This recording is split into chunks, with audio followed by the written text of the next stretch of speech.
할렐루야. 네, 땡스기빙인데 어디 멀리 안 가시고 이렇게 또 예배에 오셔서 너무 감사합니다. 갈 곳이 혹시 없으셨던 건 아니죠?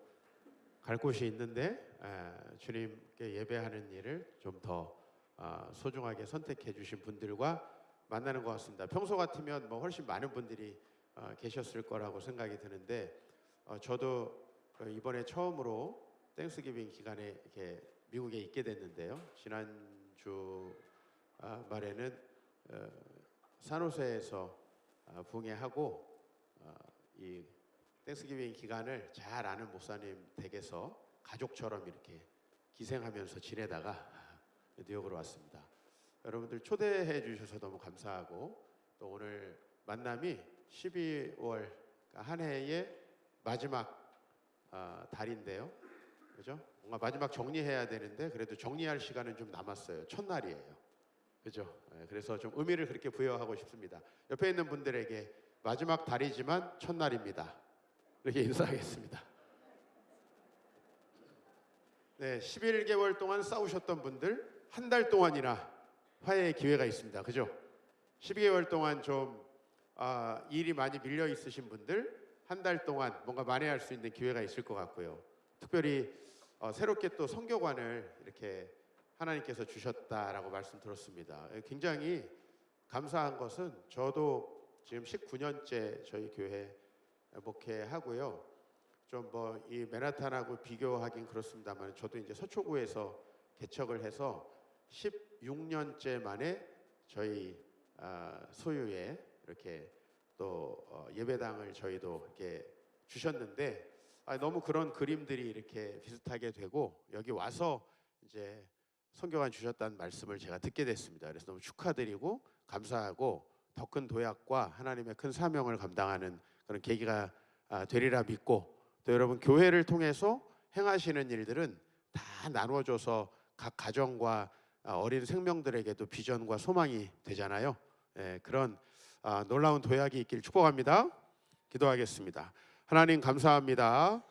귀한 12월 첫 주 우리 주님의 오심을 기다리는 주일에 저희들 이 자리에 불러주셔서 감사합니다. 또 특별히 이곳에서 저희가 처음 만나지만 하나님의 말씀 또 저를 통해서 직접 주시리라 믿습니다. 부족한 저는 감추시고 우리 주님께서 말씀하여 주시고 또한 한 분 한 분에게 번역되어져서 필요한 생명의 말씀으로 녹아들게 하여 주시옵소서.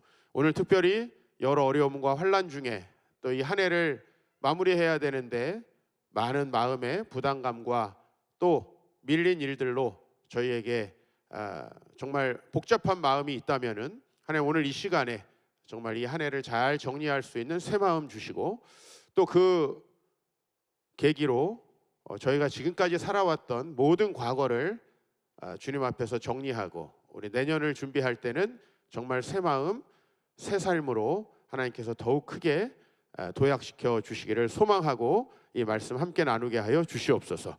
우리 주님 사랑합니다. 이 땅에 오신 우리 예수 그리스도의 이름으로 기도하옵나이다. 아멘. 네, 2012년도 제가 미국에 처음 왔고 그때 이제 이 워싱턴 DC 쪽 동부에서 이제 말씀을 전했습니다. 그 미국을 처음 제가 왔으니까 뭐 아는 게 전혀 없죠. 그리고 사실 미국에 올 때 마음이 어떤 마음이었냐면 여기 뭐 우리보다 더 복음도 훨씬 먼저 그죠? 또 여기 뭐 청교도 분들이 오셔가지고 세운 나라이고 또 뭐 미국에 계신 우리 한인들이 얼마나 뭐 모든 면에서 뭐 외모도 그렇고 오늘 너무 찬양 인도자분도 외모가 멋지시고 장로님 더 멋지시고 목사님은 조금 그에 비해서는 왜 교회가 부흥하는지 제가 잘 아직은 발견을 못했어요. 이게 목사님 얼굴을 봤을 때는 이까지 부흥할 건 아닌데 그런 생각을 하면서 좀 연구하고 있습니다. 근데 그런 생각에 뭐 제가 여기 와가지고 말씀을 전하는 게 무슨 의미가 있을까? 이게 오긴 오면서도 후배 목사님과 몇몇 분들이 초청해 주셔서 오면서도 굉장히 마음에 의구심이 있었어요. 근데 우리 워싱턴 DC 쪽에 가면 애넌데일이라고 그 옛날 1세들의 한인타운 있는데 이제 그곳에서 제가 오전에 예배를 드리고 오후에 이제 그 메릴랜드에서 말씀을 전해야 돼가지고 중간에 이제 계속 저를 운전해 주셨던 목사님은 주일 사역을 해야 되니까 이제 택시를 타게 됐습니다. 택시를 탔는데 좀 나이가 지긋하신 한인 분께서 운전대 잡고 계시더라고요.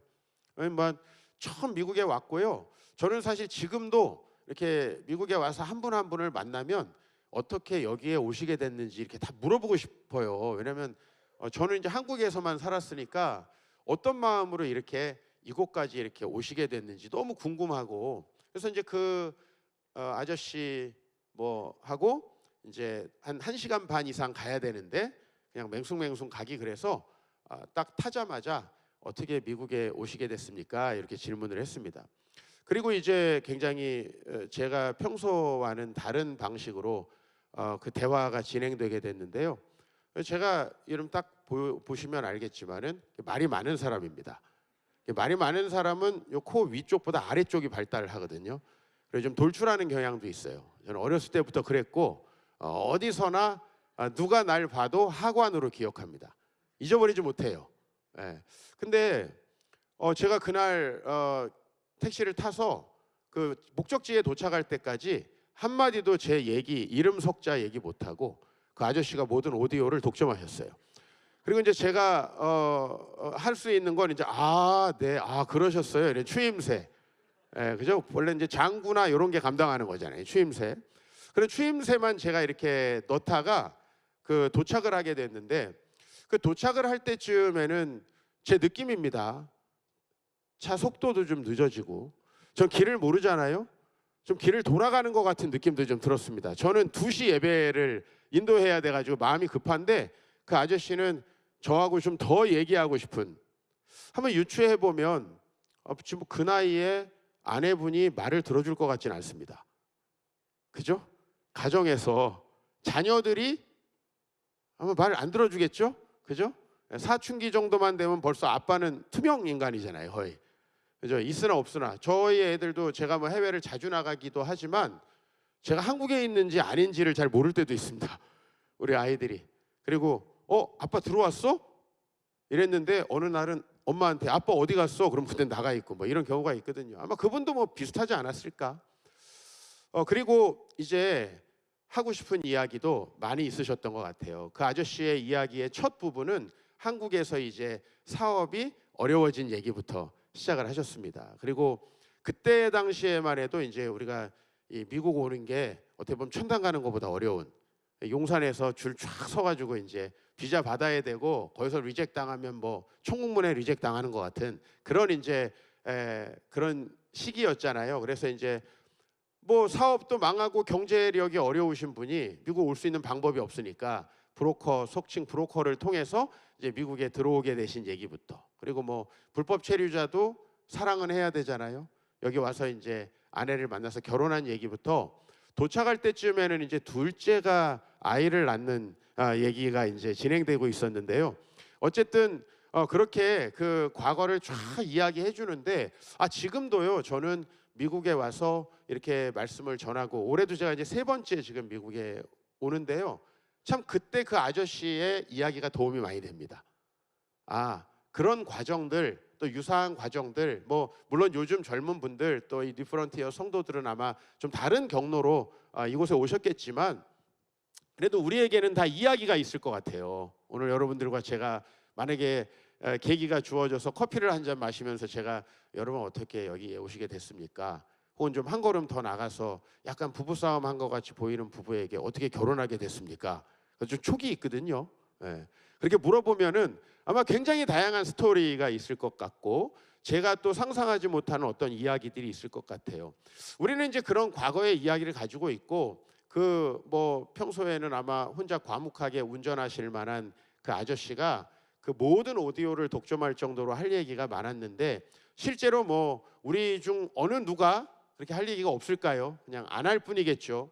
그런 이야기들을 우리는 다 가지고 살아갑니다. 근데 그런 이야기가 우리 안에서 모종의 어떤 영향을 미친다는 거죠.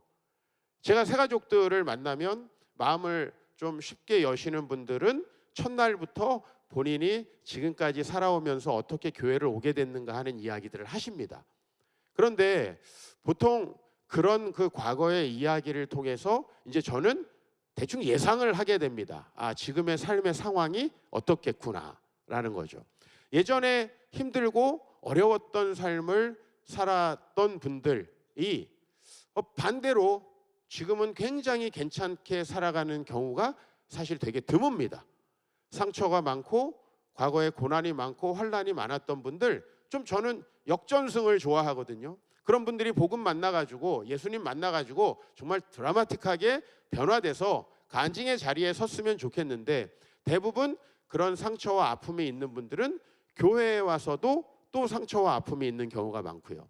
과거에 어떤 교회에서 또 상처와 아픔이 있는 분들은 벌써 목회자나 교회 사람들을 대할 때부터 되게 방어적이고 수동적인 자세를 많이 갖게 됩니다.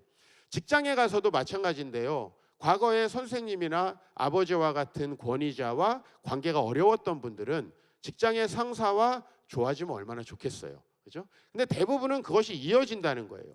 우리가 사실 과거의 이야기를 가지고 살아가고 그것이 우리에게 엄청나게 큰 영향을 미치게 된다라는 것입니다.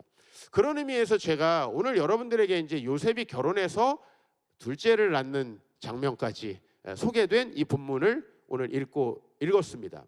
그리고 요셉이 정말 놀라운 것은 뭐냐면, 일반적으로 제가 요셉이라는 이름을 떼버리고 과거에 요셉과 같은 삶을 살았다, 그죠? 아주 복잡한, 엄마가 몇 명입니까? 4명입니다. 저는 엄마가 4명이 이상 되시는 분을 딱 한 분밖에 못 봤어요. 지금 태어나면서 지금까지 수많은 사람을 만났는데 저희 교회 부목사님 6명입니다. 진짜예요. 자세한 얘기는 나중에. 근데 이분은 2번째 부인의 아들입니다. 어머니가 다 달라요. 그 형제들이, 그죠? 뭐 그 정도가 돼야 뭐 요셉 정도하고 좀 대화가 될 것 같아요. 저같이 엄마가 한 분인 경우에는 뭐 얘기할 수가 없겠죠. 많아봤자 이제 저희 교회도 2분 정도 되시는데, 사실은 요셉이 그렇게 어머니가 많았고 경쟁적으로 자녀들이 나왔고 또 이복 형제들에게 팔렸고, 이국에서 뭐 저희들 여러분들보다도 훨씬 더 힘든 아마 이민 생활을 했고, 그리고 억울하게 감옥까지 갔다라고 하면 이거는 그 다음에는 좀 얘기가 너무 뻔한 거예요. 한 1년쯤 전에 저희 교회에 여기 MIT 공대를 나와서 이제 한국에서 아주 어린 시절을 보내다가 미국에 어렸을 때 와가지고 MIT 공대를 나온 아주 수제 자매님이 있었는데, 사실은 이 자매님은 저희 교회에도 9개월 정도 저희가 지극정성으로 이 자매를 케어하려고 했지만 교회 생활에 정착하지 못했고요. 그 전에도 다른 교회에 정착하지 못하고 왔었는데 또 다른 교회를 가셨어요. 근데 이분의 이야기를 들어보면 이제 어렸을 때부터 집은 굉장히 부유했는데 그 가정에서 너무나 많은 일들이 있었어요. 그런데 이런 일들을 복음으로 극복하지 못한다라고 했을 때 목사로서 굉장히 슬프고 아프고 고통스럽습니다.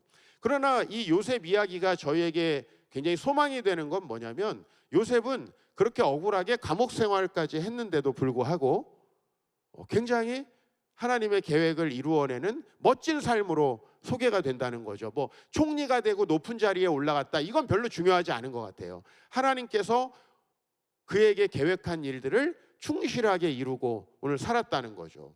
그랬을 때 저희가 이 요셉이 너무 중요하고, 여러분들은 아마 사연을 쭉 풀어놓으면 요셉 정도는 안 되겠지만 그래도 우리가 그런 이야기 없는 사람이 어디 있겠어요? 요셉이 그럼 어떻게 해가지고 과거에는 그렇게 어려운 삶을 살았고 상처받는 삶을 살았고 어떤 권위도 인정할 수 없는 삶, 국가 체제마저도 자기를 전혀 지켜줄 수 없는 그런 삶을 살았는데도 불구하고 어떻게 하나님을 의지하면서 잘 됐는가? 이건 굉장히 신비한 이야기, 신비스러운 이야기다. 독일의 토마스 만이라는 작가가 있습니다. 최근에 한강이라고 하는 이제 노벨상 작가가 우리나라에도 나와서, 그죠? 근데 이 토마스 만은 이제 독일 분인데 1929년에 노벨상을 받은 작가거든요. 이분에게 잘 안 알려져 있는 작품인데 이제 이분의 마의 산이라는 작품이 이제 제일 많이 알려져 있는데, 잘 안 알려진 작품 중에 요셉과 그 형제들이라는 작품이 있습니다. 요 13장밖에 안 되는 요셉 이야기를 가지고요, 이만한 두께로 6권의 책을 썼습니다. 이 요셉이라고 하는 사람은 여러분이 한번 평생에 마음에 좀 심어놓을 만한 저는 그런 분이라고 생각을 해요.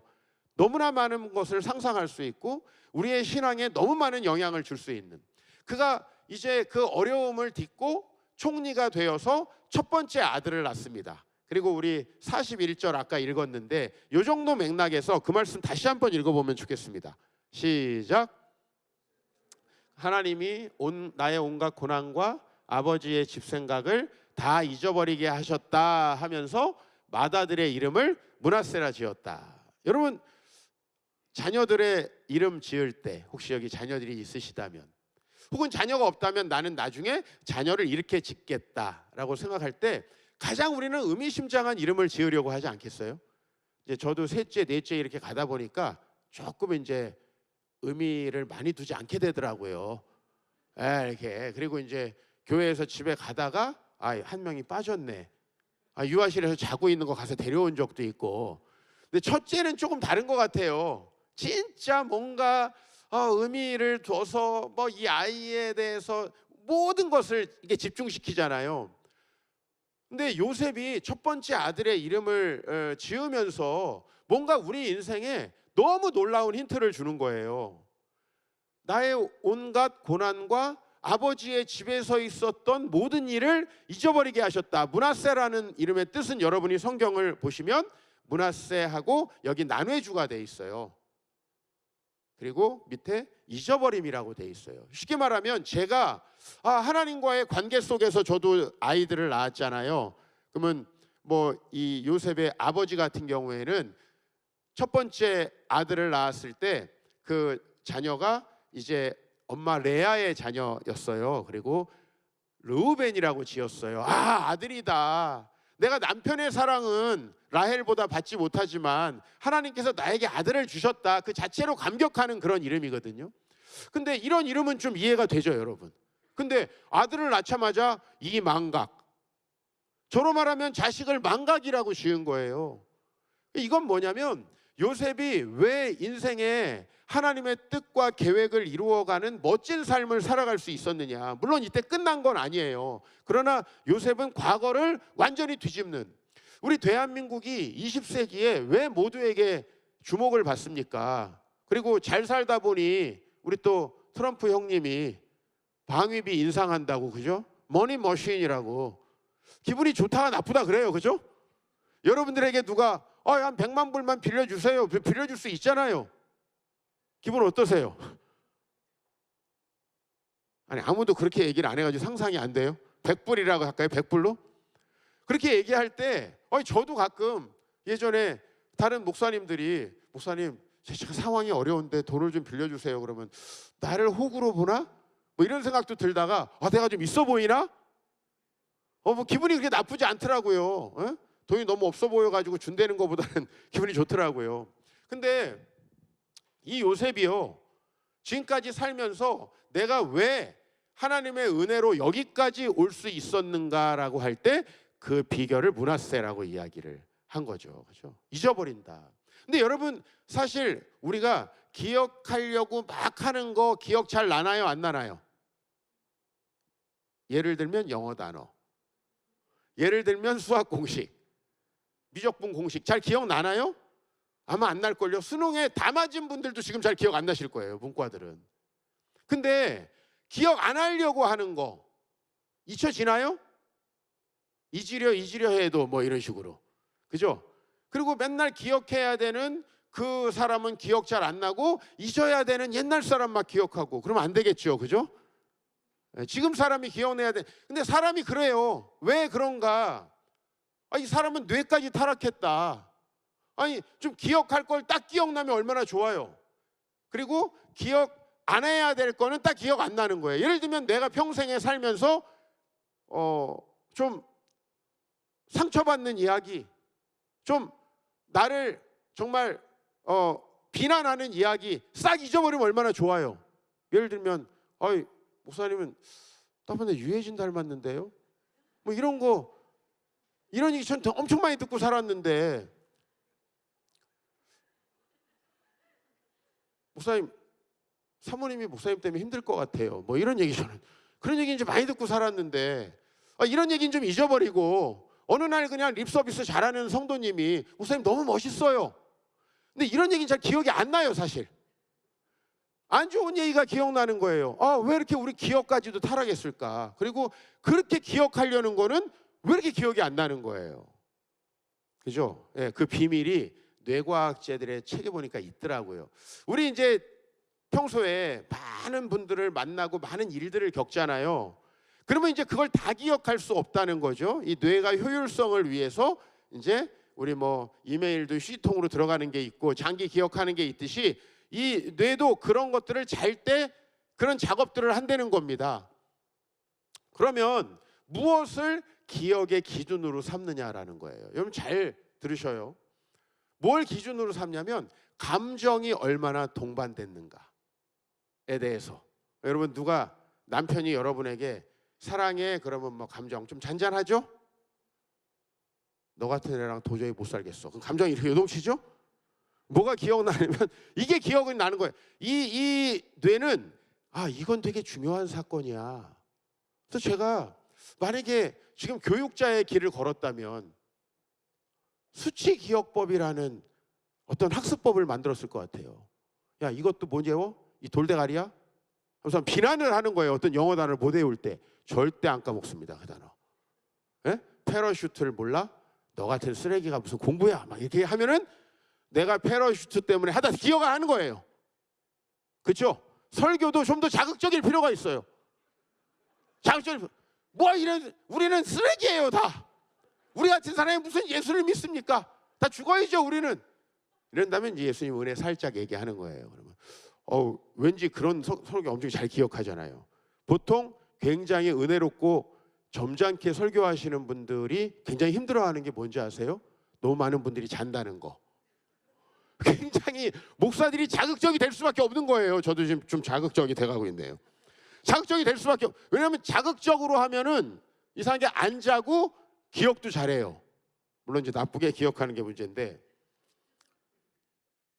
그래서 여러분 우리 뇌는요 자연스럽게는 상처나 부정적인 것만 기억하게 돼 있어요. 자, 좀 나이가 먹어볼까요? 그러면 이제 중요한 것들을 축약하고 우리는 우리 인생을 편집합니다. 그죠? 그러면 좋았던 건 싹 빠지고 나쁜 것만. 이걸 여러분이 잘 알 수 있는 게 뭐냐면 부부싸움을 한 다음에 아내가 어떤 식으로 날 비난하는지를 보시면 돼요. 그러면은 처음 만날 때부터 지금까지 내가 했던 모든 잘못을 정확히 날짜와 워딩을 기억하고 있어요. 나는 기억 안 나요, 사실. 정확히 기억하고 있고, 그래서 저는 검찰청 옆에 개척을 했는데 우리 검사로 딱 맞을 것 같아요. 모든 사실을 엮어서 형량을 바로 때릴 수가 있죠. 그죠? 왜 우린 근데 그런 것만 기억할까요? 사실 되게 잘해준 건 너무 기억 못하고 섭섭하지 않나요? 아이들도 그래요. 나중에 저처럼 나이가 먹어서 조금 부모님이 돼가지고 생고생을 해보기 전까지는 부모님이 고생했던 거는 거의 기억 안 나고 자전거 안 사준 거, 시험 못 봐가지고 회초리 한번 든 거 이런 것만 기억하면서 나는 부모님께 상처받았다 이렇게 얘기하거든요. 그렇게 따지면 요셉은 잘 될 수가 없죠. 뭐 열심히 해보려고 그러면 어차피 가족도 날 팔았는데 뭐 엄마도 날 지켜주지 않고 일찍 죽어버렸는데 뭐 하나 제대로. 하나님은 뭐 하셨어 그러면? 내가 보디발의 집에서 나 결백했는데 나 감옥 갈 때 하나님 뭐 하고 계셨어? 그럼 은혜가 됩니까? 그런 분들은 절대 하나님 말씀 들어도 교회에 와도 뭐만 기억나냐면요, 그 목사님의 워딩 중에서 상처내는 것만 기억해요. 이게 기억이 나게 되어 있는 거예요. 기억을 하려고 그러는 게 아니라 그런 게 기억나게 되어 있는 게 우리 뇌 구조라는 거예요. 그런데 오늘 요셉은 뭐가 가장 큰 은혜였냐 하니까 그걸 잊어버렸다는 겁니다. 여러분, 이 잊어버렸다는 게 진짜 기억이 안 나는 거는 아닐 거 아니에요. 그죠? 그래서 우리가 형들을 만났던 장면을 잠깐 좀 봐야 될 것 같아요. 45장 5절 제가 PPT를 준비 부탁드렸는데요. 같이 한번 읽어볼까요? 시작. 이제는 걱정하지 마십시오. 자책하지도 마십시오. 형님들이 나를 이곳에 팔아넘기긴 하였습니다만 그것은 하나님이 형들보다 앞서서 나를 여기에 보내셔서 우리의 목숨을 살려주시려고 그렇게 하신 것입니다. 이렇게 했어요. 그죠? 자, 이게 지금 형들과 요셉이 만나서 이제 굉장히 오랜 시간이 지났고 복수의 시간이라고 일반적으로 생각할 수 있는 시간에 요셉이 그동안에 어떻게 이 사건을 재해석하고 기억하고 살았는지, 그러니까 잊어버린 게 아니라 요셉은 너무 또렷하게 기억하겠죠. 이걸 어떻게 잊어버립니까? 그런데 이것을 어떻게 해석했는지. 자, 원래 팩트는 이거예요. 형님들이 나를 팔아 넘겼다. 그렇죠? 형님들이 나를 팔아 넘겼다. 그런데 요셉은 그것을 어떻게 다시 패러프레이징 하냐면 하나님이 나를 보냈다. 즉 주어를 바꾸고 있습니다. 여러분, 하나님 믿으시죠? 하나님이 모든 일에 개입하시고 때로는 모든 일을 합력해서 우리에게 닥친 어려운 일들까지도 선으로 바꾸신다고 적어도 교리적으로 믿으시죠? 여러분이 웨스트민스터 신앙 고백 하다 보면 거기도 나와요. 우리 고백을 분명히 한다고. 근데 우리가 실제로 받아들일 때는요, 모든 것을 사람을 주어로 우리는 팩트 체크를 합니다. 팩트 엄청 좋아해요. 그죠? 팩트는 이거예요. 형님들이 나를 팔아 넘겼습니다. 주어 뭐죠? 여러분, 주어 동사 목적어 미국 오면 공부해야 되잖아요. 주어 형님들이죠? 목적어는요? 나. 동사가 뭐죠? 팔아 넘겼다. 그죠? 이 정도 영어 공부 안 하시고 온 건 아니잖아요. SVO 다시 한번 찾아봅시다. 두 번째 문장은 뭐예요? 주어 뭐예요? 삼형식. 자, 주어 뭐예요? 두 번째 문장. 하나님이죠? 그죠? 너무 쉬워가지고 우리를 무시해? 그런 표정인데 아닙니다. 대화하자는 겁니다. 하나님이로 바뀌니까 목적어는 똑같이 나이죠? 동사 뭐로 바뀌었습니까? 네, 보냈다로 바뀌었습니다. 보냈다. 네? 팔아넘겼다라고 하면 너무 억울하지 않습니까? 나는 여기에 보내진 겁니다. 근데 왜 여기서 이 생고생을 하나? 그죠? 그게 아니라 하나님이 나를 여기에 뭔가 특수한 목적을 가지고 보냈다. 그렇죠? 왜 저 인간은 나를 꼬셔가지고가 아니라 하나님이 저 인간을, 저 인간이라는 목적어는 안 바뀌니까 저 인간으로 합시다. 저 인간을 만나게 하셨다. 그러면 여기에 뭐가 있냐면 특수한 어떤 목적이 존재하죠. 그 목적은 지금 아는 게 아니에요. 시간이 지나야 합니다. 왜 이 맨하탄에 청년 공동체를 세우게 됐을까? 거기부터 이 교회 이야기는 시작되는 거잖아요. 그죠? 그죠? 아마 유 목사님은 몰랐을 겁니다. 왜 세우셨는지 처음에는. 저도 19년 전에 교회를 개척할 때 왜 새파랗게 젊은 나를, 저희는 또 나이가 똑같은 채로 이 공동체를 시작했어요. 참 비슷한 점이 많은데 얼굴 목회가 안 된다는 점도 참 비슷하다 생각이 들어요. 말씀 연구를 열심히 해야 된다. 뭐 이런 거. 그냥 훈훈하게 공유 같은 경우에는 여기 서 있기만 해도 되는 거 아니에요? 말씀 몇 장 읽고 찬양 한 장 하면 그냥 은혜 받고 부흥하는 거 아니에요? 저희 쉽지 않습니다. 여러분, 목회도 굉장히 현실적인 거예요. 왜 그랬는지 모릅니다. 여러분, 아이들이 엄마가 공부하라 그랬을 때 왜인지를 알고 하면요, 몇 살 때쯤 하게 되면 55세쯤 하게 된답니다. 50대가 전부 다 하나같이 후회하는 게 어렸을 때 공부 안 하는 거래요. 20대, 30대는 좀 달라요, 다. 50대는 거의 대부분이 공부 안 한 걸 후회한답니다. 그러면 공부한 사람은 공부하면 어떻게 되는지 알고 할까요? 그렇지 않다는 거예요. 대부분 그것을 모르고 한다는 거예요. 하나님이 우리를 여기에 보내셨을 때 그걸 다 알고 오는 분이 어디 있습니까? 그게 아니거든요. 근데 아니어도 뭔가 있겠지. 한번 우리 따라해 볼까요? 하나님이 계획이 있겠지. 이게 우리 신앙이에요. 다 보여주세요. 그걸 다 몰라요, 우리는. 그죠? 그러나 하나님은 분명히 잘 되게 하시려고 보냅니다. 어딘가에 보내실 때 그 어떤 한 영혼도 망하게 하시려고 보낼 리는 없다는 거죠. 우리가 자녀들에게 때로는 야단을 칠 때도 그 자녀가 잘못되게 하려고 야단치진 않습니다. 그렇죠? 적어도 의도는, 결과적으로는 좀 안 좋은 결과가 올지 몰라도, 근데 하나님은 결과까지도 완벽하게 다 통제하실 수 있는 분이죠. 이게 얼마나 중요한가요? 그리고 이제 오늘 요셉은 이 시간이 너무 감격적입니다. 저 인간들이 날 팔아넘겼어, 내가 가만두지 않겠다, 이렇게 권력을 주신 주님을 찬양하면서 참수를 해요? 아니잖아요. 그죠? 그리고 어떻게 합니까? 7절 말씀을 한번 같이 또 봉독해 보겠습니다.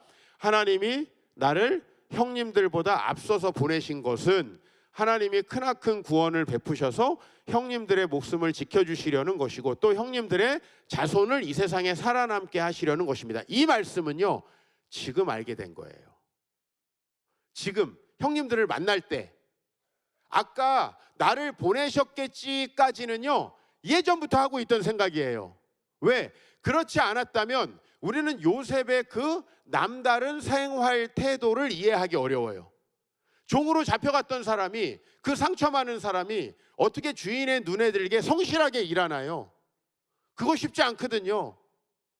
어떻게 감옥에 억울하게 들어갔는데도 간수들의 마음에 들게 감옥 생활을 하나요? 그거 불가능한 거거든요.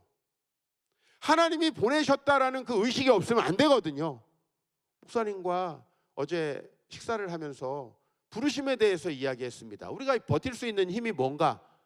그래도 20여 년 가까이 저희가 이 얼굴로 버티고 있다는 사실, 너무 불쌍하게 보진 마세요. 살만합니다. 예. 근데 여러분, 부르심이에요. 부르심. 하나님이 부르셨다라는 생각이 모든 걸 이겨요. 하나님이 나를 보내셨다라는 게 모든 걸 이긴단 말이에요. 저도 너무나 많은 것이 의혹투성이었고, 목사님도 여기까지 오는데 그렇게 모든 게 순탄치는 분명히 않았을 것입니다. 여러분들도 마찬가지죠. 그러나 하나님이 무엇인가 목적을 위해서 나를 보내셨다라고 믿는 사람은 과거를 재해석할 수 있다는 거죠. 왜? 주어가 하나님이 되니까. 하나님의 나라가 뭡니까? 그분이 다스리시고 통치하시는 나라, 그분이 왕이신 나라. 근데 왜 우리의 모든 주어는 자꾸 당신들이냔 말이에요. 내가 만난 모든 사람들을 사실은 총칭해서 유라고 할 수 있거든요. 형님들이, 부모님들이, 내가 아는 목사님이, 내가 만났던 리더가, 내가 가서 만났던 회사의 상사가 다 유거든요. 그 유를 주어로 했을 때 하나님 나라는 오지 않습니다. 요셉은 그것을 하나님을 주어로 바꿨는데 이것이 바로 잊어버린다는 뜻이다라고 얘기하고 있고요. 그렇게 살아가다 보니 어떤 일이 벌어지냐면, 요셉이 옛날 할아버지에게, 아버지에게 들었던 얘기가 생각나는 거죠. 그렇죠? 하나님이 우리를 큰 민족으로 만드실 거고 나중에 우리를 가나안 땅으로 보내실 거고, 그렇게 우리는 이 땅을 구원하기 위해 선택받은 족속인데 지금 보니까 이렇게 쌀이 풍부하고 농사가 잘 되는 애굽 땅에다가 우리 가족들을 보내가지고 큰 민족을 이루려고 나를 여기에다가 팔아넘기셨구나. 아니 보내셨구나. 이렇게 목적까지 알게 되는 거예요. 이 인생이 얼마나 재밌는지 아세요? 일단 선순종, 그리고 후 결과를 보는 거죠. 결과까지 다 본 다음에 순종은 못합니다. 여러분이 죽어봤더니 천국이 있어요. 살아나와가지고 다시 예수 믿을 수 있어요? 없잖아요.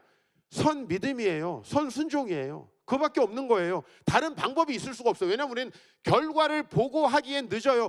55세 때 공부를 했어야 되는구나. 노인대학. 물론 나쁘지 않아요. 나빠요. 20살 때 가는 거예요, 대학은. 그죠? 평생 교육의 시대다 이런 건 대학이 재정이 부족해서 하는 얘기인 것 같아요. 저도 솔직히 대학교에 이렇게 녹을 좀 조금 받고 있지만 전 그거 아닌 것 같아요. 지금 주님이 보내신 것 같아요. 혹시 30년 전에 보내셨는데 안 오다가 지금 오신 거 아닌가요? 라고 제가 얘기하고 싶은데 그 학생에게, 제 학생 중에도 있어요. 늦게 오신 분이. 그분들이 이 설교를 안 듣기 바랍니다. 여기 뉴욕이니까. 그렇죠. 목적을 알게 되는 거죠. 저도 한 해 한 해 지나면서 하나님이 왜 이 자매를 나에게 아내로 주셨는지, 나중에 알게 되는 거예요. 끝까지 왜 주신 거야 도대체? 이건 힘든 삶이에요. 여러분이 하나님을 주어로 해석하지 않으면 끊임없이 이런 일이 벌어져요. 그러나 하나님이 주신 것을 믿으면 이래서 주셨구나. 교회 개척도 마찬가지. 왜 개척하게 하셔가지고 날 이 생고생을 시키시는 거야가 아니라 하나님이 시키셨겠다는 것을 확실히 믿고 가다 보면 이래서 시키셨구나. 저는 그것을 날마다 경험하게 돼요. 이게 왜 온 거야? 도대체 피곤한데 차도 막히고. 이게 아니라 이유가 있어요. 보내셨겠지. 땡스기빙이라 할 일도 없구만. 왜 보내신 거야? 성도님들도 별로 없네. 저 그렇게 생각하지 않아요. 네. 분명히 하나님 목적이 있으시다. 그렇죠? 왜 여러분 안 믿으세요? 네. 그래서 이제 아예 팩트의 전환이 일어납니다. 8절 말씀. 8절 상반절만 한번 읽어볼게요. 시작. 그러므로 실제로 나를 이리로 보낸 것은 형님들이 아니라 하나님이십니다. 이제 팩트 자체가 바뀌잖아요. 그렇죠? 팩트 자체가. 이게 나레이 법비 이리지 대구문이에요. 엄청 중요한 구문이에요. 강조에 강조를 한 거예요. 정말 이거는 중요한 문장이라는 거예요. 당신들이 아니라 하나님인데 나를 이곳에 보낸 것은 하고 강조 구문으로 쓰고 있는 거예요. 이게 너무 중요한 문장입니다. 그래서 나중에는요, 하나님이 하셨다 하다 보니까 나에게 일어났던 모든 일들 중에서 나를 고통스럽게 만드는 일들은 아예 생각이 나지 않는 거죠. 아버지가 돌아가신 다음에 요셉은 50장에 이렇게 얘기를 합니다. 형님들은 나를 해하려 하였으나 이건 변하지 않는 일이에요. 그러나 요셉은 그걸 생각하면서 살지 않고 하나님이 그걸 선으로 바꾸셨다. 그럼 여러분, 많은 나쁜 일이 일어나기를 우리가 좀 바라야 되지 않을까요? 왜냐하면 그게 선으로 바꾸시니까. 예를 들면 돈으로 한번 환산해 볼게요. 사기를 많이 당하면 더 크게 받는다면 좀 더 당해야 되지 않나요? 전혀 공감하지 못하는 표정이에요. 물론 우리는 이렇게 기대하거나 바랄 수는 없어요. 그죠? 그러나 이 세상은 죄인들로 가득 차 있고 우리는 삶의 때로는 어려운 일이 있을 수밖에 없다라는 걸 우리가 전제한다면 그 일들을 우리가 어떻게 받아들이느냐가 너무 중요하다라는 것이죠. 파스칼 브리크네르라고 프랑스 철학자의 책 중에 이제 현대 철학자거든요. 아직 오지 않은 날들을 위하여라는 책이 있습니다. 이거는 딱 봤을 때 과거에 대한 책입니까? 미래에 대한 책입니까? 미래에 대한 책이죠. 아직 오지 않은 날들을 위하여.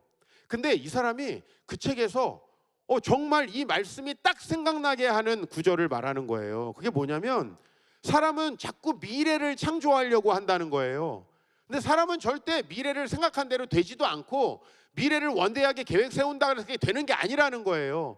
사람이 창조할 수 있는 건 과거밖에 없다. 과거를 어떻게 창조하냐? 과거를 기억하는 방법은 너무 다양하거든요. 여러분이 뭘 기억하고 어떻게 해석할까라고 하는 건 여러분에게 달려 있는 거죠. 미래는요, 여러분이 어떻게 할 수 없습니다. 그래서 이 사람은 아직 오지 않은 날들을 대비하는 가장 좋은 방법은 과거를 재창조하는 거라는 거예요. 어떤 방식으로요? 나를 혹은 당신들을 내가 만났던 관계했던 모든 사람을 주어로 해석하지 말고 하나님을 주어로 해서 해석하라. 모든 게 달라지는 거죠. 목회의 과정 속에 좀 힘든 이야기들도 있고 목사님도 있으시고 저도 있었어요. 교회를 개척하자마자 1년도 되지 않아서 이제 저희 교회에 새 가족으로 왔던 형제가 이제 저에 대해서 아주 악성 루머를 퍼뜨리고 나가가지고 교회가 1년 만에 그 얼마 되지도 않는 교회가 또 반쪽이 됐어요. 처음에는 그 팩트 자체로 고통스러웠어요. 왜냐하면 저는 그 형제가 말한 그런 행동을 전혀 한 적이 없거든요. 예를 들면은 목사님은 설교로 많은 분을 상처를 줬습니다. 오케이, 좀 그거 인정합니다. 왜냐면 전 너무 직설적으로 말하다 보니까 상처를 준 적도 있어요. 목사님 사모님한테 똑바로 안 했잖아요. 오케이, 인정합니다. 근데 그때 그 형제가 했던 건 제가 절대로 주님도 인정할 수 없는 거였습니다. 그래서 그 팩트 자체로만 봤을 때 전 너무 고통스러웠습니다. 그리고 제가 모욕당했다고 생각했기 때문에 목회를 그만두고 싶었습니다. 저희는 그렇게 되면은 뭐 하와이를 갈 수는 없잖아요. 하룻밤 10,000원 내는 기도원에 갈 수밖에 없습니다. 목사의 숙명이에요. 기도원을 돈 없어서 가는 거예요. 거의 무료로 갈 수 있는 기도원에 가게 됐습니다. 하루가 지나고 이틀이 지나고 그 원장 목사님과 대화하면서 제 생각이 조금씩 달라졌는데, 어떻게 달라졌냐면 처음에는 나하고 그 형제만 보이는 거예요. 근데 조금 시간이 지나서 저희 교회를 떠나간 그 지체들이 좀 보이는 거예요. 근데 저희 교회가 어쨌든 이 주변에 큰 교회가 많은 서초구에 이제 있다 보니까 처음에 세가족으로 오신 분들 중에서 이혼한 돌싱들이 많았어요. 큰 교회를 다니다가 결혼했는데 가정이 어떻게 깨어지는 경우가 있잖아요. 그러면 그 교회를 다니기가 힘들어서 못 다니고 있다가 새로운 교회가 생겼으니 한번 가보자. 근데 그분들이 저하고의 신뢰가 형성되지 않은 채로, 우리 개척 멤버들은 저하고 어느 정도 신뢰가 있었으니까 떠나지 않았는데 그분들이 주로 교회를 떠나셨고요. 저는 그분들에게 너무 미안해지기 시작했어요. 그래서 제가 이 사건을 바라보는 눈이 하루 이틀 지나면서 바뀌어가기 시작하는 거예요. 그러면서 정말 놀라운 것은 뭐냐면, 제가 그 사건을 통해서 이 공동체가 얼마나 영적인 공격을 받기가 쉽고, 이거는 내가 그냥 성경을 가르치고 내가 그냥 교제하면서 서로 친해지면 되는 게 아니라 굉장히 스피리추얼한 뭔가가 있는 것이 교회구나. 오늘 교회에 대해서 우리가 신앙을 고백했는데, 교회라는 곳을 굉장히 영적인 시각으로 바라보게 됐어요. 시간이 하루 이틀 지나는데 점점 더 어떤 느낌이 드는지 아세요? 그 형제님이 목회학 선생님처럼 느껴지기 시작하는 거예요. 진짜예요. 처음엔 너무 분노가 일어나고 제가 고통스러웠는데, 그리고 모욕당하는 거 못 참잖아요, 사람은. 근데 내가 신학대학원을 다니면서 어떤 교수님에게 들었던 것도 나에게 영향을 미치지 못했는데, 그 사건 하나가 공동체가 얼마나 기도해야 되고 이 공동체가 얼마나 정말 사단의 유혹으로부터 스스로를 지켜야 되는지, 그리고 그 가장 선두에 제가 있다라는 거, 이 너무나 큰 무게감과 또 제 책임감을 느끼면서 제가 받았던 그 상처와 고통은 싹 사라지고 제가 목회자로 한 단계 성장하게 됐어요. 목사님, 저도 한번 괴롭혀 드릴까요? 하면은 노 땡큐입니다. 그러나 이런 일이 종종 일어날 수밖에 없다면 이 일을 우리가 하나님이 어떻게 이 일을 사용하실까 하는 거죠. 그러니까 저는 그 형제가 나를 비난했다가 아니라 하나님이 나를 교육시키셨다. 참교육. 그래서 참교육이라는 말 많이 쓰더라고요. 저는 참교육을 받았습니다. 그리고 정말 놀랍게도 그 문제가 수습된 2008년 2월부터 지금까지 저희 교회는 정말 단 하나의 큰 문제도 없이 정말 순풍에 돛단 듯이 왔는데요. 너무 감사한 거예요. 우리가 과거를 해석하는 것만큼은 우리가 창조할 수 있는 일이고요. 그 파스칼 브리크네르의 말대로 과거를 잘 창조한 사람은 미래를 아름답게 만들어갈 수 있다. 그 힘이 생긴다라는 거죠.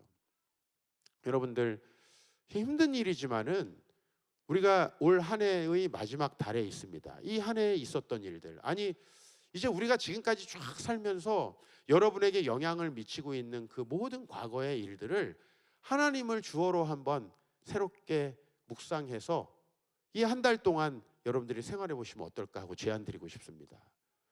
주어를 하나님으로 바꾸고 목적은 바꾸지 마세요. 그러면 동사가 마땅한 게 생각날 거예요. 훨씬 더 아름다운 단어들, 훨씬 더 여러분들에게 인커리지 되는 단어들이 생각날 거예요. 이걸 이렇게 볼 수 있네?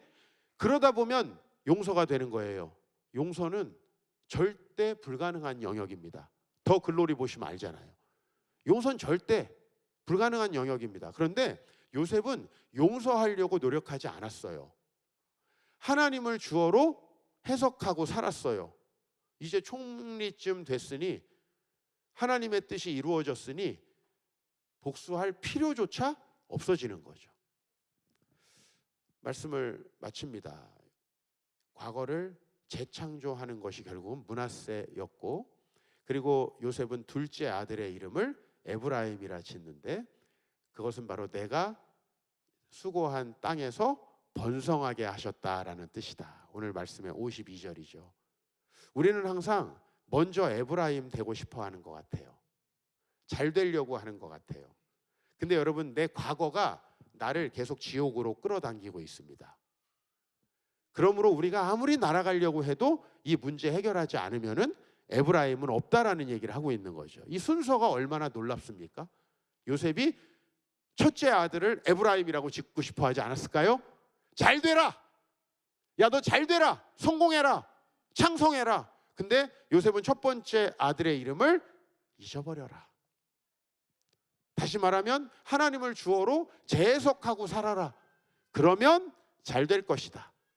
이렇게 이야기하고 있죠. 이 순서는 우리 인생에도 너무나 맞습니다. 여러분, 앞으로 미래 잘 되실 줄 믿습니다. 하나님 나라가 여러분의 가정마다 삶마다 임하게 될 줄 믿습니다. 그리고 이 교회도 마찬가지로 하나님께서 미래를 축복하실 줄 믿습니다. 에브라임을 여러분이 경험하길 바랍니다. 그러면 그 전에 우리가 해야 될 것은 사실은 므낫세의 방점이 있다라는 거죠. 요셉은 그 경험들을 나눠주고 있습니다. 저는 이 설교를 종종 교회들에 가서 합니다.